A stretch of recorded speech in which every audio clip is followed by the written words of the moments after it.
નમસ્કાર શિક્ષક મિત્રો, સ્વાગત છે તમારું આપણી સૌની સહિયારી યુટ્યુબ ચેનલ પર।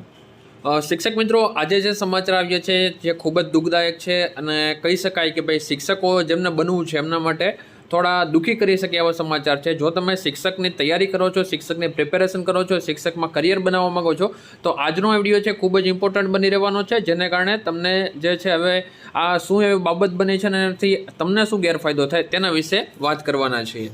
જે પણ આસ્પિરન્ટ શિક્ષણ વિભાગમાં કરિયર બનાવવા માંગે છે એ લોકો સાવચેત થઈ જજો। તમારી પ્રિપરેશન થોડીવાર સાઈડમાં રાખી આ સાંભળી લો પહેલાં, કારણ કે આ ખૂબ જ જરૂરી છે। તમે તમારી સ્ટ્રેટેજી સાથે મેન્ટલી પણ તૈયાર રહો છો અને અત્યારે રહેવું પણ પડશે, કારણ કે સિચ્યુએશન એવી છે। બીજી વાત, માત્ર ઈ લર્નિંગ અથવા તો ઓનલાઈન કોર્સ કરવાથી જ નહીં, પણ સાચો સમય આવે ત્યારે અવાજ ઉઠાવવો, આવી કાંઈ નાગડતાઈ થોડી ચાલતી હશે, કારણ કે આજના વિડીયોમાં જે વાત કરવી છે ખૂબ જ ગંભીર છે અને ઉમેદવારો તરફથી જે છે કહી શકાય ને કે ભાઈ ઉમેદવારો પોતાનું હિત વિચારે છે અને આપણે જોઈએ છીએ કાંઈક કરીએ તો કંઈક વિરુદ્ધ પરિણામ આવે છે। અત્યારે ઘણી બધી સમાજમાં અત્યારે ઘણી બધી લોકો વિરોધ કરે છે અને એનું પરિણામ અત્યારે આપણે વિપરીત રીતે જોઈ રહ્યા છીએ। પણ માત્ર એજ્યુકેશનલ પ્લેટફોર્મનો ઉપયોગ ભણવામાં નહીં પણ ક્યારેક આપણા હક માટે પણ કરવો જોઈએ અને તમારી માટે અમે આ વસ્તુ કરી રહ્યા છીએ।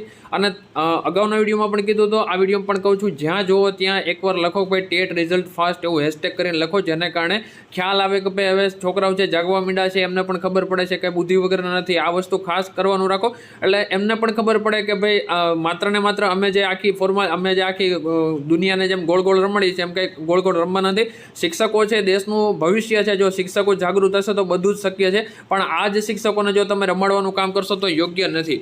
અને ઓનલાઈન કોર્સના માધ્યમથી ભણીએ છીએ, સારી બાબત છે, પણ આ જ માધ્યમને ફરિયાદ તરીકે પણ આપણે ઉપયોગ કરી શકીએ છીએ। એટલે માત્ર ને માત્ર તૈયારી તમે કરો છો સારી બાબત છે, પણ થોડો સમય એવો કાઢો કે આપણું ફ્યુચર સેટ થાય, ફ્યુચરના કરિયર આપણું જે આવનારું ફ્યુચર છે જે કરિયર રિલેટેડ છે તો એ સેટ થાય, તો એ વસ્તુ ખાસ ધ્યાનમાં રાખવાની છે।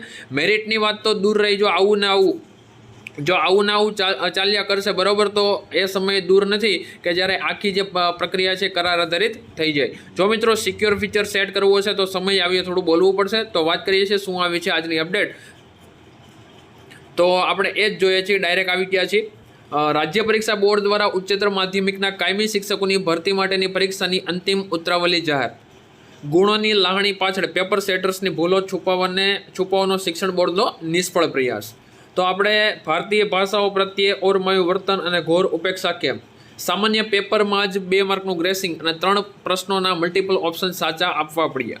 રાજ્ય પરીક્ષા બોર્ડ દ્વારા લેવાયેલ ઉચ્ચતર માધ્યમિક ધોરણ 11-12ના કાયમી શિક્ષકોની ભરતી માટેની ટાટ હાયર સેકન્ડરી પ્રિલિમિનરી પરીક્ષાની અંતિમ ઉત્તરાવલી જાહેર કરી દેવામાં આવી છે। આ આન્સર કી બહાર આવતાની સાથે શિક્ષણ જગતમાં અને ઉમેદવારોમાં તીવ્ર રોષ સાથે ખળભળાટ મચી ગયો છે। પ્રથમ નજરે જોતા એવું લાગે છે કે બોર્ડે ઉમેદવારો પર ગુણનો વરસાદ કર્યો છે, પરંતુ આ આંકડાનું ઊંડું વિશ્લેષણ કરતાં સ્પષ્ટ થાય છે કે આ કોઈ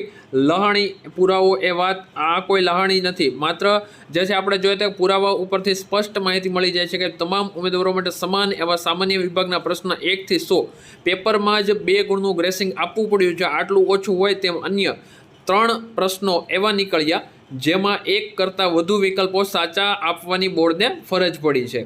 જે પેપર તમામ ઉમેદવારોની તાર્કિક ક્ષમતા ચકાસવા માટે હોય તેમાં જ આટલી મોટી ક્ષતિ હોવી એ પેપર સેટર્સની ગંભીર અણઆવડત અને તંત્રની લાપરવાહી છતી કરે છે।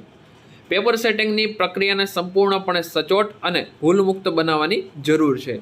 રાષ્ટ્રીય શિક્ષણ નીતિમાં સંસ્કૃતને ગૌરવવંતું સ્થાન આપવાના સરકારના પોષક અભિગમ વચ્ચે રાજ્ય પરીક્ષા બોર્ડ દ્વારા ટાટ હાયર સેકન્ડરીમાં પેપરમાં 7 ગ્રેસિંગ માર્ક આપવું પડે તે વહીવટી સ્તરે ચિંતાનો વિષય છે। ગ્રેસિંગથી ઉમેદવારોને ગુણનું નુકસાન ભલે ન થાય, પરંતુ પેપર સેટિંગમાં થતી આવી ભાષાકીય ત્રુટીઓ અને અશુદ્ધિઓ સંસ્કૃતના શુદ્ધ અધ્યયનની ગરિમાને અસર કરે છે અને મુખ્ય પરીક્ષાની વિશ્વસનીયતા સામે પ્રશ્નાર્થ ખડો કરે છે। સરકારની ઉદાત્ત નીતિઓને અનુરૂપ ભવિષ્યમાં પેપર સેટિંગની પ્રક્રિયાને સંપૂર્ણ સચોટ અને ભૂલમુક્ત બનાવવી જોઈએ। બીજી બાબત એ પણ છે, તેજસ્વી ઉમેદવારોને અન્યાય થવાની ભીતિ છે। મુખ્ય પરીક્ષા સંપૂર્ણપણે વર્ણનાત્મક અને આત્મલક્ષી પ્રકૃતિની હોય છે, જેમાં ગુણ આપવાનો આધાર પરીક્ષકની વ્યક્તિગત પસંદગી અને માનસિક અવસ્થા પર નિર્ભર રહે છે। આવા સંજોગોમાં પ્રાથમિક કસોટીમાં જ ગોટે ચડેલું તંત્ર મુખ્ય પરીક્ષાના વર્ણનાત્મક ઉત્તરનું મૂલ્યાંકન ન્યાય રીતે કરશે કે કેમ તેને લઈને પણ ઉમેદવારોમાં ઘેરો સંશય જોવા મળે છે। તો જે શિક્ષક મિત્રો આ વિડીયો જોવે છે એમને ખાસ એક અપીલ કરવાની છે કે ભાઈ ઘણા દિવસ થઈ ગયા, હજી ટેટ બાબતે કોઈ અપડેટ નથી આવી, તો કાંઈ ન કરો કે નહીં, આપણે વિરોધ નથી કરવો, પણ ખાલી ઉઘરાણી તો કરો કે ભાઈ ક્યાં પહોંચ્યું, કેટલે પહોંચ્યું. અત્યારે સોશિયલ મીડિયામાં શિક્ષકો માટે ઘણા લોકો લડત ચલાવે છે, શિક્ષક ભરતી હોય, બીજી અન્ય કોઈ ભરતી હોય, બધા લોકો લડત આપે છે.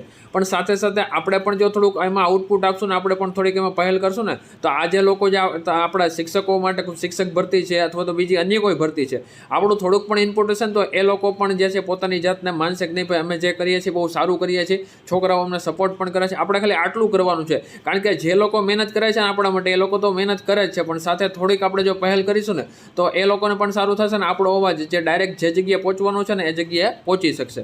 તો આ વસ્તુ ખાસ ધ્યાન રાખવાની છે. અને એક વસ્તુ એ પણ છે કે આ વસ્તુ આ પરીક્ષામાં થઈ છે, રાઈટ. હવે મેઇન્સ પરીક્ષા છે, હવે આ તો જે આખી પરીક્ષા પ્રિલિમ્સ હતી, તો આમાં જે વસ્તુ થઈ, કારણ કે આમાં બહોળી સંખ્યા હતી, ઓલે જે હવે મેઇન્સ પેપર આવશે એ તો લખાણવાળું પેપર હોય છે, તો એમાં જે છે જોવું પડે કે ભાઈ ખરેખર ત્યાં જે ખરેખર કહેવાય જે તેજસ્વી ઉમેદવારો છે કે જેમણે મહેનત કરી છે, પોતાની આવડતથી જે કૌશલ્ય કેળવા છે, હવે લખાણ કરશે મેન્સમાં જઈ, અને ત્યારે શું એમની સાથે ન્યાય રીતેનું પેપર ચકાસાશે કે કેમ, તો આ બાબત ઉપર પણ એક સવાલ ઊભો થાય છે. જ્યારે આ પ્રિલિમ્સનું પેપર તો એટલે શું છે, ખાલી માત્ર ને માત્ર ક્વોલિફાય થવાનું છે. હવે આવી બાબતોમાં જો આટલી ભૂલ થતી હોય તો મેન્સમાં તો આપણે શું આશા રાખવી. છતાં પણ આપણે સરકાર પાસે વિનંતી કરીએ છીએ કે જે તમે જે ચકાસણી કરાવો છો એ સારી રીતે ચકાસણી થાય, એમાં કોઈ ભૂલ ના આવે.